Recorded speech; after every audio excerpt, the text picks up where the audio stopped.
Haranahalli. Mainly ಚರ್ಚೆ ಆಗ್ತಾ ಇರುವಂತ ವಿಚಾರ ಅಂದ್ರೆ ಅದು ಜಾರಕಿಹೊಳಿ ಸಿಡಿ ಪ್ರಕರಣ. ಸಾಕಷ್ಟು ತನಿಖೆ ಚುರುಕುಗೊಂಡಿದೆ. ಇದರ ಜೊತೆಗೆ ಮತ್ತಷ್ಟು 30 ಸುದ್ದಿಗಳನ್ನ ನಿಮ್ಮ ಮುಂದೆ ಇಡ್ತಾ ಹೋಗ್ತೀನಿ, ಒಂದೊಂದಾಗಿ ನೋಡ್ತಾ ಹೋಗೋಣ. ಮಾಜಿ ಸಚಿವ ಜಾರಕಿಹೊಳಿ ಕೇಸನ್ನ ಬೆನ್ನು ಬಿದ್ದಿರುವಂತ SIT ಟೀಮ್ ಮೇಲಿಂದ ಮೇಲೆ ಆರೋಪಿಗಳ ಬೇಟೆಯಾಡ್ತಾ ಇದ್ದಾರೆ. ನಿನ್ನೆ 5 ಬಂಧಿಸಿದಂತ ಪೊಲೀಸರು ಇಂದು ಮತ್ತೋರ್ವನನ್ನ ವಶಕ್ಕೆ ಪಡೆದಿದ್ದಾರೆ. ದೇವನಹಳ್ಳಿಯ ಯುವಕನೊಬ್ಬನ ಮೇಲೆ ಅಂದರೆ ಅವರ ಮನೆ ಮೇಲೆ ರೇಡ್ ಮಾಡಲಾಗಿದ್ದು ಕಂಪ್ಯೂಟರ್, ಲ್ಯಾಪ್ಟಾಪ್, ಹಾರ್ಡ್ ಡಿಸ್ಕ್ ವಶಪಡಿಸಿಕೊಳ್ಳಲಾಗಿದೆ. ಬೆಂಗಳೂರಲ್ಲಿ ಕುಳಿತು ರಷ್ಯಾದಲ್ಲಿ ವಿಡಿಯೋ ಅಪ್ಲೋಡ್ ಮಾಡ್ತಿದ್ದಂಥ ಈತ 2017ರಲ್ಲಿ ಸಿಡಿ ಬರ್ನ್ ಆದಂತೆ ಹ್ಯಾಕ್ ಮಾಡಿದ್ದಂತೆ. ಅಲ್ಲದೆ ಸರ್ವರ್ಗಳನ್ನು ಬುಕ್ ಮಾಡಿ ವಿಡಿಯೋ ಅಪ್ಲೋಡ್ ಮಾಡಿದಂತೆ ಹ್ಯಾಕ್ ಮಾಡಿದ್ದ ಎನ್ನಲಾಗ್ತಾ ಇದೆ. ಅಷ್ಟೇ ಅಲ್ಲ, ಸಿಡಿ ಸೂತ್ರಧಾರರ ಮನೆ ಮೇಲೂ ಕೂಡ SIT ದಾಳಿಯನ್ನು ನಡೆಸಿದ್ದು ಸರ್ಚ್ ವಾರೆಂಟ್ ಪಡೆದು 3 ಕಡೆ ರೇಡ್ ಅನ್ನ ಮಾಡಿದ್ದಾರಂತೆ. ಬೆಂಗಳೂರಿನ ವಿಜಯನಗರ, ತುಮಕೂರಿನ ಶಿರಾ ಹಾಗೆ ಬೀದರ್ನ ಬಾಲ್ಕಿಯಲ್ಲಿ ಪೊಲೀಸರು ಲಗ್ಗೆಯನ್ನ ಇಟ್ಟಿದ್ದಾರೆ. ಇನ್ನು ಜಾರಕಿಹೊಳಿ ಸಿಡಿ ಕೇಸ್ನ ಹಲವಾರು ಇನ್ವಾಲ್ವ್ ಆಗಿರುವಂತ ಗುಮಾನಿ ಇದೆ. ಅಲ್ಲದೆ ಕೆಲವು ಆರೋಪಿಗಳು ಹೊರ ರಾಜ್ಯಗಳಲ್ಲಿ ತಲೆಮರೆಸಿಕೊಂಡಿರುವಂತ ಅನುಮಾನ ವ್ಯಕ್ತವಾಗಿದ್ದು ತಮಿಳುನಾಡು, ಆಂಧ್ರ, ಗೋವಾಗೆ ಪೊಲೀಸರು ಲಗ್ಗೆ ಇಟ್ಟಿದ್ದಾರೆ. ಫೋನ್ ಕಾಲ್ ನೆಟ್ವರ್ಕ್ ಜಾಲ ಹಿಡಿದು ತನಿಖೆ ನಡೆಸಲಾಗ್ತಿದ್ದು ಒಟ್ಟು 4ರನ್ನ ಕೆಡ್ಡಾಗೆ ಕೆಡುವುದಕ್ಕೆ ಇನ್ನಿಲ್ಲದ ಸರ್ಕಸ್ ಅನ್ನು ಮಾಡ್ತಿದ್ದಾರೆ. ನಿನ್ನೆ 5ರನ್ನ ಪ್ರತ್ಯೇಕವಾಗಿ ವಿಚಾರಣೆ ನಡೆಸಿದಂತ ಅಧಿಕಾರಿಗಳು ಇಂದು ಮತ್ತೆ 4ರನ್ನ ವಿಚಾರಣೆಗೆ ಬರುವಂತೆ ಬುಲಾವ್ ಕೊಟ್ಟಿದ್ದಾರೆ. ಸಿಡಿ ಪ್ರಕರಣದಲ್ಲಿ ದೂರು ಕೊಟ್ಟು ವಾಪಸ್ ಪಡೆದಿರುವಂತಹ ದಿನೇಶ್ ಕಲ್ಲಹಳ್ಳಿಯನ್ನ ಇಂದು SIT ಅಧಿಕಾರಿಗಳು ವಿಚಾರಣೆ ನಡೆಸುವಂತ ಸಾಧ್ಯತೆ ಇದೆ. ನಿನ್ನೆ 5ರನ್ನ ವಿಚಾರಣೆ ನಡೆಸಿದಂತ ಅಧಿಕಾರಿಗಳು ಮಹತ್ವದ ಮಾಹಿತಿಯನ್ನು ಕಲೆ ಹಾಕಿದ್ರು. ಇದರ ಆಧಾರದ ಮೇಲೆ ಇಂದು ದಿನೇಶ್ ಕಲ್ಲಹಳ್ಳಿ ವಿಚಾರಣೆ ನಡೆಯಲಿದೆ. ಈಗಾಗಲೇ 5ರ ಹೇಳಿಕೆ ಆಧಾರದ ಮೇಲೆ ಪ್ರಾಥಮಿಕ ರಿಪೋರ್ಟ್ ಸಿದ್ಧಪಡಿಸಿರುವಂತಹ ಅಧಿಕಾರಿಗಳು ಕಮಲ್ ಪಂತ್ ಮೂಲಕ ಗೃಹ ಸಚಿವರಿಗೆ ಮಾಹಿತಿಯನ್ನು ರವಾನಿಸಿದ್ದಾರೆ. ರಮೇಶ್ ಜಾರಕಿಹೊಳಿಗೆ ಸಿಡಿ ಭಯ ಹೋಗಲ್ವಾ? ಮಾಜಿ ಸಚಿವರಿಗೆ ಇನ್ನೂ ಆ ಮಹಿಳೆ ಭಯ ಕಾಡ್ತಾ ಇದೆಯಾ ಅನ್ನುವಂಥ ಅನುಮಾನ ಶುರುವಾಗಿದೆ. ಯಾಕಂದ್ರೆ ಘಟನೆ ನಡೆದು 1 ವಾರ ಆಯಿತು, ಇನ್ನೂ ಸಹ ಜಾರಕಿಹೊಳಿ ದೂರನ್ನ ನೀಡಿಲ್ಲ. ವಿರೋಧಿ ಬಣದೊಂದಿಗೆ ಸಿಡಿ ಲೇಡಿ ಇರುವಂತ ಅನುಮಾನ ಕಾಡ್ತಾ ಇದ್ದು ಹೇಗಾದ್ರೂ ಆಕೆಯನ್ನ ಪತ್ತೆ ಹಚ್ಚಲಿಕ್ಕೆ ಗೋಕಾಕ ಸಾಹುಕಾರ್ ತಮ್ಮ ಆಪ್ತರನ್ನ ಬಿಟ್ಟಿದ್ದಾರಂತೆ. ಒಂದು ವೇಳೆ ಕೇಸ್ ದಾಖಲಿಸಿದ್ರೆ ನನ್ನ ವಿರುದ್ಧ ತಿರುಗಿ ಬೀಳ್ಬಹುದು ಅನ್ನುವಂತ ಆತಂಕ ಕಾಡ್ತಾ ಇದ್ದು ಇದೇ ಕಾರಣಕ್ಕೆ ದೂರು ನೀಡ್ತಿಲ್ಲ ಅಂತ ಹೇಳಲಾಗ್ತಾ ಇದೆ. ಇನ್ನು ರಮೇಶ್ ಜಾರಕಿಹೊಳಿ ಸಿಡಿ ಪ್ರಕರಣದಲ್ಲಿ ಬೆಂಗಳೂರು ಮೂಲದ ಯುವಕನಿಗೆ 25 ಲಕ್ಷ ಹಣ ನೀಡಲಾಗಿದೆ ಅನ್ನುವಂಥ ಆರೋಪ ಕೂಡ ಕೇಳಿಬಂದಿದೆ. ಬೆಂಗಳೂರಿನ ಮೆಟ್ರೋ ಸ್ಟೇಷನ್ ಒಂದರಲ್ಲಿ ಯುವಕನಿಗೆ ಆತನ ಖಾತೆಗೆ 25 ಲಕ್ಷ ಹಣ ಸಂದಾಯ ಮಾಡಿರುವಂಥ ಶಂಕೆ ವ್ಯಕ್ತವಾಗಿದೆ. ಜೊತೆಗೆ ಅಲ್ಲಿಯೇ ಯುವಕನಿಗೆ ಸಿಡಿ ನೀಡಲಾಗಿತ್ತು ಅಂತಲೂ ಕೂಡ ಹೇಳಲಾಗ್ತಾ ಇದೆ. ನಂತರ ಯುವತಿಯ ಗೆಳತಿಯ ಮೂಲಕ ದಿನೇಶ್ ಕಲ್ಲಹಳ್ಳಿಗೆ ಸಿಡಿಯನ್ನ ನೀಡಲಾಗಿತ್ತಂತೆ. ಇನ್ನು ಸಿಡಿ ಪ್ರಕರಣದಲ್ಲಿ ಪೆನ್ ಡ್ರೈವ್ ಕಾಲದಲ್ಲೂ ಕೂಡ ಸಿಡಿ ಮೊರೆ ಹೋಗಿದ್ಯಾಕೆ ಅನ್ನುವಂಥ ಅನುಮಾನ ಮೊದಲು ಕಾಡಿತ್ತು. ಆದರೆ ಇದರ ಹಿಂದೆಯೂ ಕೂಡ ಒಂದು ರಹಸ್ಯ ಅಡಗಿದೆ ಅನ್ನುವಂಥದ್ದು ಈಗ ಬಯಲಾಗಿದೆ. ಎಕ್ಸ್ಪರ್ಟ್ ಹ್ಯಾಕರ್ ಮಾತಿನಂತೆ ನಡೆದಿತ್ತಂತೆ ಆಪರೇಷನ್. ಒಂದು ವೇಳೆ ಪೆನ್ ಡ್ರೈವ್ ಆದರೆ ಯಾವ ಸಿಸ್ಟಮ್ನಲ್ಲಿ ಪ್ಲೇ ಆಯಿತು ಅನ್ನುವಂಥ ಮಾಹಿತಿ ಕಲೆ ಹಾಕಬಹುದು. ಹೀಗಾಗಿ ರಷ್ಯಾದ ವೆಬ್ಸೈಟ್ ಸರ್ವರ್ ಬುಕ್ ಮಾಡಿದಂಥ ಹ್ಯಾಕರ್ ರಷ್ಯಾದಲ್ಲಿ ವಿಡಿಯೋ ಅಪ್ಲೋಡ್ ಆದಾಗ ಸರ್ವರ್ ಹ್ಯಾಕ್ ಮಾಡಿದ್ದ. ಅಲ್ಲದೆ ವಿಡಿಯೋ ಅಪ್ಲೋಡ್ ಆದ 2 ದಿನಗಳಲ್ಲಿ ಯೂಟ್ಯೂಬ್ನಿಂದ ವಿಡಿಯೋ ಡಿಲೀಟ್ ಮಾಡಿದ. ಇಂಟ್ರೆಸ್ಟಿಂಗ್ ಅಂದರೆ 2017ರ ಡಿಸೆಂಬರ್ 5ರ ದಿನಾಂಕಕ್ಕೆ ಡಿಲೀಟ್ ಟೈಮ್ ಸೆಟ್ ಮಾಡಿದ್ದ ಹ್ಯಾಕರ್ ಪೊಲೀಸ್ ತನಿಖೆಯ ದಿಕ್ಕು ತಪ್ಪಿಸಲಿಕ್ಕೆ ಪ್ಲಾನ್ ಅನ್ನು ರೂಪಿಸಿದ್ದ. ಇನ್ನು ಯೂಟ್ಯೂಬ್ನಲ್ಲಿ ವಿಡಿಯೋ ಅಪ್ಲೋಡ್ ಮಾಡಿದವರ ಮಾಹಿತಿಯನ್ನ SIT ತಂಡ ಕಲೆ ಹಾಕಿದೆ. ನಕಲಿ VPN ಮೂಲಕ ರಷ್ಯಾ ವೆಬ್ಸೈಟ್ ಬಳಕೆ ಮಾಡಿದ್ದ ಹ್ಯಾಕರ್ ರಷ್ಯಾ ವೆಬ್ಸೈಟ್ನಲ್ಲಿ ವಿಡಿಯೋ ಅಪ್ಲೋಡ್ ಮಾಡಿದ್ದ ಎಥಿಕಲ್ ಹ್ಯಾಕರ್ ಮಾಹಿತಿ ಕಲೆ ಹಾಕಿರುವಂಥ SIT ಕಳೆದ 3 ದಿನಗಳಿಂದ ಇಲ್ಲಿ ಚರ್ಚೆಯ ಬಗ್ಗೆಯೂ ಕೂಡ ಡೀಟೇಲ್ಸ್ ಅನ್ನ ಕಲೆಕ್ಟ್ ಮಾಡಿದ್ದಾರೆ. ಅಲ್ಲದೆ ಮೊದಲ ಹಂತದಲ್ಲಿ 2 ವಿಚಾರಣೆ ನಡೆಸಿರುವಂಥ SIT ಟೀಮ್ ಅವರನ್ನ ಬಿಟ್ಟು ಕಳಿಸಿದ್ದಾರಂತೆ. ಸಿಡಿ ಬಿಡುಗಡೆಯಿಂದ ಸಾಹುಕಾರ್ ನೆಮ್ಮದಿ ಭಂಗವಾದಂತೆ ಕಾಣ್ತಾ ಇದೆ. ಹೀಗಾಗಿ ಮಾಜಿ ಸಚಿವ ರಮೇಶ್ ಜಾರಕಿಹೊಳಿ ಕಾಮಾಖ್ಯ ದೇವಿಯ ಮೊರೆ ಹೋಗಿದ್ದಾರೆ. ಸಂಕಷ್ಟ ಬಂದಾಗಲೆಲ್ಲ ಅಸ್ಸಾಂನ ಗುವಾಹಟಿಯಲ್ಲಿರುವಂಥ ಕಾಮಾಖ್ಯ ದೇಗುಲಕ್ಕೆ ಭೇಟಿ ನೀಡುವಂಥ ಜಾರಕಿಹೊಳಿ ನೀಲಾಚಲ ಬೆಟ್ಟದಲ್ಲಿರುವಂಥ ಕಾಮಾಖ್ಯ ಶಕ್ತಿಪೀಠದಲ್ಲಿ ಪ್ರಾರ್ಥನೆಯನ್ನ ಸಲ್ಲಿಸ್ತಾರೆ. ಮೊದಲು ಕಾಂಗ್ರೆಸ್ ಶಾಸಕ ಸ್ಥಾನಕ್ಕೆ ರಾಜೀನಾಮೆ ನೀಡಿದಂಥ ಸಂದರ್ಭದಲ್ಲೂ ಕೂಡ ಭೇಟಿಯನ್ನು ನೀಡಿದಂಥ ಜಾರಕಿಹೊಳಿ ಸಚಿವ ಸ್ಥಾನ ಸಿಕ್ಕಾಗಲೂ ಕೂಡ ಕಾಮಾಖ್ಯ ದೇವಿಯ ದರ್ಶನವನ್ನು ಪಡೆದಿದ್ರು. ಈಗ ಸಿಡಿ ಸಂಕಷ್ಟದಲ್ಲಿ ಸಿಲುಕಿರುವಂಥ ಹೊತ್ತಲ್ಲೂ ಕೂಡ ಮತ್ತೆ ದೇವಿಯ ಮೊರೆ ಹೋಗಿದ್ದಾರೆ. ಎಸ್ಐಟಿ ತನಿಖೆ ಬಗ್ಗೆ ಮಾತನಾಡಿದಂತ ಗೃಹ ಸಚಿವ ಬಸವರಾಜ ಬೊಮ್ಮಾಯಿ ಹಾಗೂ ಸಚಿವ ಶ್ರೀರಾಮುಲು ಎಸ್ಐಟಿಗೆ ಸರ್ವ ಸ್ವತಂತ್ರ ಅಧಿಕಾರ ಕೊಟ್ಟಿದ್ದೇವೆ. ಎಸ್ಐಟಿ ತನಿಖೆ ನಡೀತಾ ಇದೆ. ಈ ಬಗ್ಗೆ ಈಗಾಗಲೇ ಏನನ್ನೂ ಕೂಡ ಮಾತನಾಡಲಿಕ್ಕೆ ಆಗೋದಿಲ್ಲ ಅಂತ ಬಸವರಾಜ ಬೊಮ್ಮಾಯಿ ಅವರು ಹೇಳಿಕೆಯನ್ನ ಕೊಟ್ಟಿದ್ದಾರೆ. ಇದಕ್ಕೆ ಚಿತ್ರದುರ್ಗದಲ್ಲಿ ಧ್ವನಿಗೂಡಿಸಿದಂತ ಸಚಿವ ಶ್ರೀರಾಮುಲು ಸಿಡಿ ಹಿಂದಿರುವಂತಹ ಮಹಾನ್ ನಾಯಕರು ಯಾರು ಅನ್ನೋದು ನನಗೆ ಗೊತ್ತಿಲ್ಲ. ರಮೇಶ್ ಜಾರಕಿಹೊಳಿ ಆದಷ್ಟು ಬೇಗ ಆರೋಪ ಮುಕ್ತರಾಗಿ ಬರ್ತಾರೆ ಅಂತ ಹೇಳಿದ್ದಾರೆ.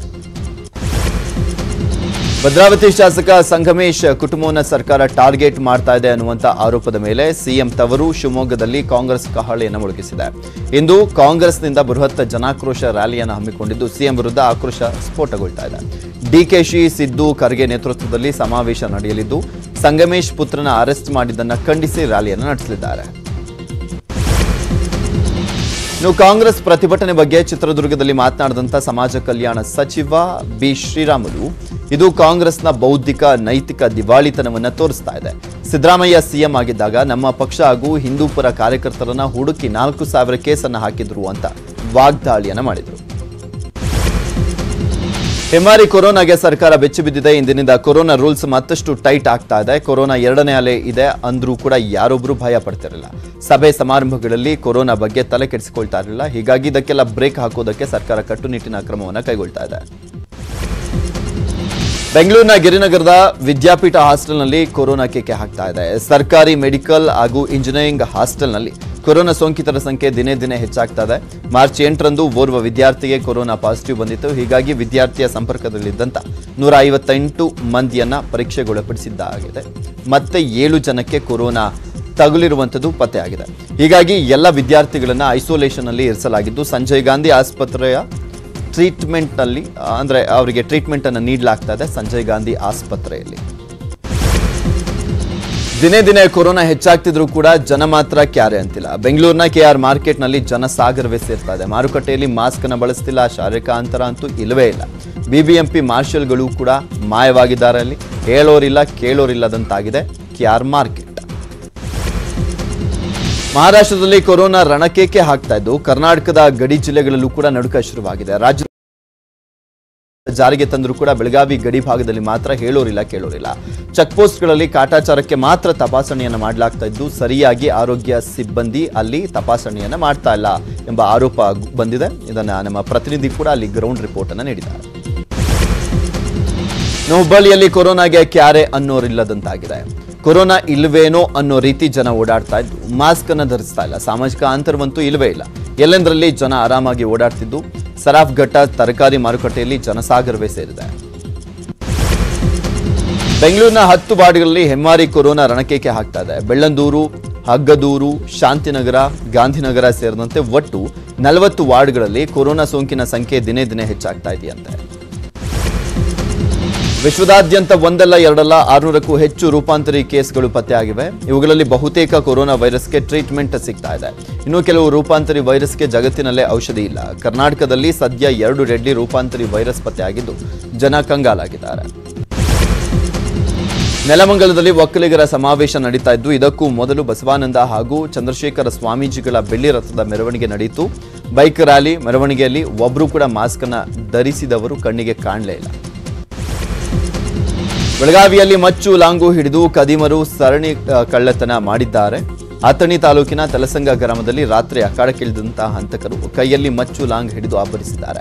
ಸುಮಾರು 10 ಮನೆಗಳಲ್ಲಿ ಕಳ್ಳತನ ಮಾಡಿದ್ದು ಬೈಕ್ನಲ್ಲಿ ಹೋಗುತ್ತಿದ್ದವರನ್ನ ಅಡ್ಡಗಟ್ಟಿ ದರೋಡೆಗೆ ಯತ್ನಿಸಿದ್ದಾರೆ. ಬೆಂಗಳೂರಿನ ಎಲೆಕ್ಟ್ರಾನಿಕ್ ಸಿಟಿಯ ಮಹಿಳೆಯೊಬ್ಬರು ಡೆಲಿವರಿ ಬಾಯ್ ಹಲ್ಲೆ ಮಾಡಿದ್ದಾರೆ ಅಂತ ಸಾಮಾಜಿಕ ಜಾಲತಾಣದಲ್ಲಿ ಅಳಲನ್ನ ತೋಡ್ಕೊಂಡಿದ್ದು. ಈ ಬಗ್ಗೆ ಮಾಹಿತಿ ನೀಡಿರುವಂತಹ ಝೊಮ್ಯಾಟೊ ಡೆಲಿವರಿ ಬಾಯ್ ಆಕೆಯೇ ನನಗೆ ಹಲ್ಲೆಯನ್ನ ನಡೆಸಿ ತಾನೇ ಗಾಯವನ್ನ ಮಾಡಿಕೊಂಡ್ರು ಅಂತ ಹೇಳಿದ್ದಾರೆ. ಕರ್ನಾಟಕದ ಬಸ್ಗಳ ಮೇಲೆ ಶಿವಸೇನೆ ಪುಂಡರು ಮತ್ತೆ ಪುಂಡಾಟವನ್ನು ಮೆರೆದಿದ್ದಾರೆ. ಕರ್ನಾಟಕದ ಬಸ್ಗಳ ಮೇಲೆ ಜೈ ಮಹಾರಾಷ್ಟ್ರ ಅಂತ ಬರೆದು ಉದ್ದಟತನವನ್ನು ಪ್ರದರ್ಶನ ಮಾಡಿದ್ದಾರೆ. ಕೇಂದ್ರ ಸರ್ಕಾರದ ನೂತನ ಸ್ಕ್ರಾಪ್ ಪಾಲಿಸಿ ಜಾರಿಗೆ ಬರ್ತಾ ಇದ್ದು ಅದರ ಪ್ರಕಾರ ಬೆಂಗಳೂರಿನ 20 ಲಕ್ಷ ವಾಹನಗಳು ಗುಜರಿ ಸೇರಲಿವೆ ಅಂತೆ. 2019ರಲ್ಲಿ ಸುರಿದಂತ ರಣಭೀಕರ ಮಳೆಗೆ ಚಾರ್ಮಡಿ ಘಾಟ್ನಲ್ಲಿ ಭೂಕುಸಿತವಾಗಿತ್ತು. ಅಲ್ಲದೆ ರಸ್ತೆ ಸಂಪರ್ಕ ಸಂಪೂರ್ಣವಾಗಿ ಹದಗೆಟ್ಟಿತ್ತು. ರಸ್ತೆ ಕಾಮಗಾರಿ ಆರಂಭವಾಗಿ 2 ವರ್ಷವಾದರೂ ಕೂಡ ಇನ್ನೂ ಮುಗಿದಿಲ್ಲ ಅಂತ ಸಾರ್ವಜನಿಕರು ಆಕ್ರೋಶವನ್ನು ವ್ಯಕ್ತಪಡಿಸ್ತಾ ಇದ್ದಾರೆ. ಕರಾವಳಿಯ ಯಕ್ಷಗಾನ ಕಲಾವಿದರೊಬ್ಬರಿಗೆ ಯಕ್ಷಗಾನ ನಡೆಯುತ್ತಿದ್ದಂಥ ಸಂದರ್ಭದಲ್ಲಿ ದೈವ ಆವಾಹನೆ ಆದ ವಿಡಿಯೋ ವೈರಲ್ ಆಗ್ತಾ ಇದೆ. ಖ್ಯಾತ ಯಕ್ಷಗಾನ ಕಲಾವಿದ ಯೋಗೀಶ್ ಪೂಜಾರಿ ಅವರು ದೈವದ ವೇಷವನ್ನು ಧರಿಸಿ ದೀವಟಿಕೆ ಹಿಡಿದುಕೊಂಡು ಅಪ್ಪರಿಸ್ತಾ ರಂಗಸ್ಥಳ ಪ್ರವೇಶದ ಸಂದರ್ಭದಲ್ಲಿ ದೈವ ಆವಾಹನೆ ಆಗಿದೆ. ಕೊರೋನಾ ಬಳಿಕ ಕರಾವಳಿಯಲ್ಲಿ ಮತ್ತೆ ಕಂಬಳ ಸ್ಪರ್ಧೆ ಶುರುವಾಗಿದೆ. ಪುತ್ತೂರಿನ ದೇವರಗದ್ದೆ ಕಂಬಳ ಶುರುವಾಗಿದ್ದು ಕಂಬಳ ಪ್ರಿಯರು ಸ್ಪರ್ಧೆಯನ್ನು ನೋಡಲಿಕ್ಕೆ ಆಗಮಿಸ್ತಾ ಇದ್ದಾರೆ. ಈ ಬಾರಿ 190ಕ್ಕೂ ಹೆಚ್ಚು ಕೋಣಗಳು ಕಂಬಳದಲ್ಲಿ ಭಾಗವಹಿಸುವಂತ ನಿರೀಕ್ಷೆ ಇದೆ. ಯಡಗೋಡ ಗ್ರಾಮದ ಶಾಲೆ ನೋಡುಗರ ಕಣ್ಮನವನ್ನ ಸೆಳಿತಾ ಇದೆ. ಶಾಲೆ ಗೋಡೆ ಮೇಲೆ ಎಲ್ಲಿ ನೋಡಿದ್ರೂ ಕೂಡ ಜಾನಪದ ಕಲೆಗಳ ಅನಾವರಣವಾಗಿದೆ. ದಾವಣಗೆರೆಯ ಚಿರಂತನ ಸಂಸ್ಥೆಯು ವಿನೂತನ ಪ್ರಯತ್ನಕ್ಕೆ ಮುಂದಾಗಿರುವಂಥದ್ದು. ಗೋಡೆಗಳ ಮೇಲೆ ಮಹಿಳಾ ಸಬಲೀಕರಣ ಚಿತ್ರಗಳನ್ನು ಬಿಡಿಸಲಾಗಿದೆ. ಬಿಜೆಪಿಯ ಮಾಜಿ ನಾಯಕ, ಮಾಜಿ ಕೇಂದ್ರದ ಸಚಿವರಾಗಿರುವಂತಹ ಯಶವಂತ್ ಸಿನ್ಹಾ ತೃಣಮೂಲ ಕಾಂಗ್ರೆಸ್ ಅನ್ನ ಸೇರಿದ್ದಾರೆ. ಮೈಸೂರಿನ ಡಿ ಬಾಸ್ ಅಭಿಮಾನಿ ತ್ಯಾಗರಾಜ್ ಅನ್ನೋರು ಹೊಸ ಕಾರಿನ ಮೇಲೆ ದರ್ಶನ್ ಆಟೋಗ್ರಾಫ್ ಅನ್ನ ಹಾಕಿದ್ದಾರೆ. ತ್ಯಾಗರಾಜ್ ಹೊಸ ಕಾರು ಖರೀದಿಸಿದ್ದು ಅದರ ಮೇಲೆ ದರ್ಶನ್ ಅವರ ಆಟೋಗ್ರಾಫ್ ಅನ್ನ ಹಾಕಿಸಿಕೊಳ್ಬೇಕು ಅಂತ ಆಸೆಯನ್ನು ವ್ಯಕ್ತಪಡಿಸಿದ್ರು. ಹೀಗಾಗಿ ಹೊಸ ಕಾರಿನ ಮೇಲೆ ದರ್ಶನ್ ಆಟೋಗ್ರಾಫ್ ಅನ್ನ ಹಾಕಿದ್ದು ಡ್ರೈವ್ ಸೇಫ್ ಅಂತನೂ ಕೂಡ ಬರೆದಿದ್ದಾರೆ.